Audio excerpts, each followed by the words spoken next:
Let's talk about the recently launched Google Pixel 4 and the Google Pixel 4 XL. All the features in these two phones are same except for the display and the battery, which I'll talk about later. Let's talk about the design first.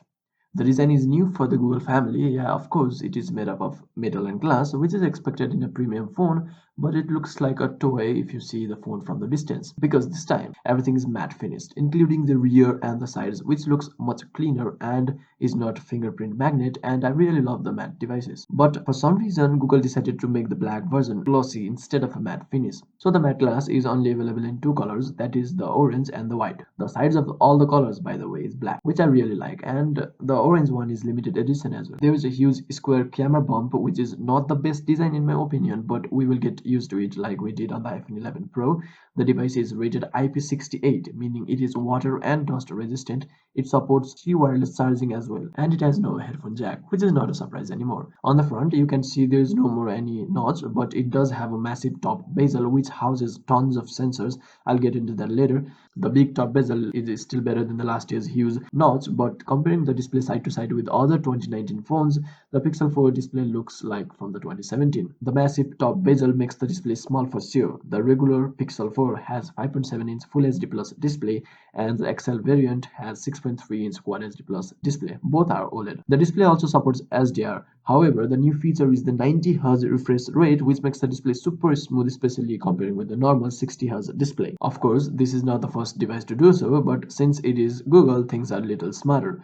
Google says it is a dynamic refresh rate, meaning refresh rate adjusts on its own depending on what you are doing, which should save you some battery. You see that square camera bump that houses two cameras. Finally, there are more than one rear camera in the Pixel phone, but still a lot of people are disappointed because we were expecting at least three cameras, especially that ultra wide camera, but nope, Google just added a telephoto lens and that's it. I personally prefer ultra wide lens over telephoto. It would have been even better if they have added both, but okay. The standard camera is 12 megapixel with f-stop 1.7 aperture, and the 2 times telephoto camera is 16 megapixel with f-stop 2.4 aperture. There is only one 8 megapixel selfie camera this time, and it can cover 90-degree field of view, which is pretty wide. In the Google Pixel 4, there is a new feature which Google calls Live SDR Plus. It uses machine learning to approximate SDR Plus in the viewfinder itself in real time without having to wait for the photo to process. Pixel 4 also has dual exposure controls, meaning now you can adjust the brightness as well as the exposure of the shadows while you compose your shot. And with addition of the second camera, the portrait mode is also improved in the Pixel 4. Now it computes depth using machine learning from both dual pixels and dual cameras. And now you can do astrophotography as well with the Pixel 4, which is really cool. It comes with Android 10 straight out of the box, and Google has promised to give updates for 3 years. The Google Assistant is now built directly into the Pixel 4's OS. It's now faster and smoother than ever. And there's one bad news. Pixel 4 buyers will not be able to upload unlimited photos in Google Photos at original quality for free. Before this, if you ever had a Pixel device, you would be able to do that for free, but now you are limited to unlimited high quality photos only, like every other device. What makes this even worse is the storage capacity the Pixel 4 offers. The base model has just 64 GB storage. The small one costs $799 US, and the big XL variant costs $899 US. And if you want 128 GB variant, then you have to add extra $100 US.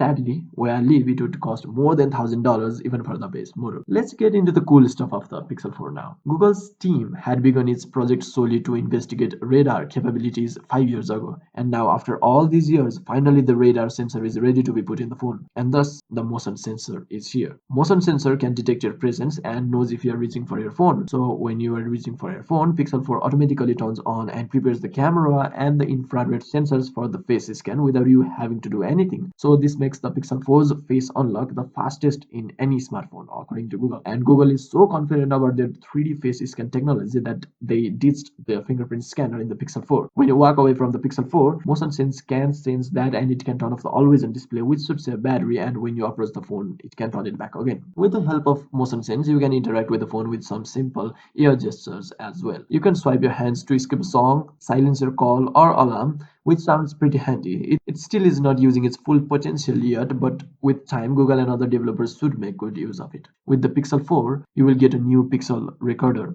I really love this. Let me tell you what you can do with it. It's an audio recorder, so of course it records audio, but it can transcribe the words you say in real time. This recorder can recognize and label your audio as you record them, and you can search for specific sounds, words, or phrases, and it will show you the exact part of the recording you are looking for. And it does not even require any internet connection. It just made things so much easier. The Pixel 4 has a Snapdragon 855 chipset, not 855 Plus, which is a little disappointing. Not trying to say that the 855 processor is bad or something, it still can handle everything you throw at it, but being the flagship phone and paying that amount of money, you of course will expect the latest processor. It has just 6 GB of RAM, no matter if you go with the 64 GB variant or the 128 GB one. It has a single bottom firing speaker and another in the earpiece, and powering this all is the 2800 mAh battery for the smaller Pixel 4 and 3700 mAh battery for the bigger Pixel 4 XL, which scares me a little bit. And it comes with the 18-watt fast charger, which is not the fast. So this much for this video.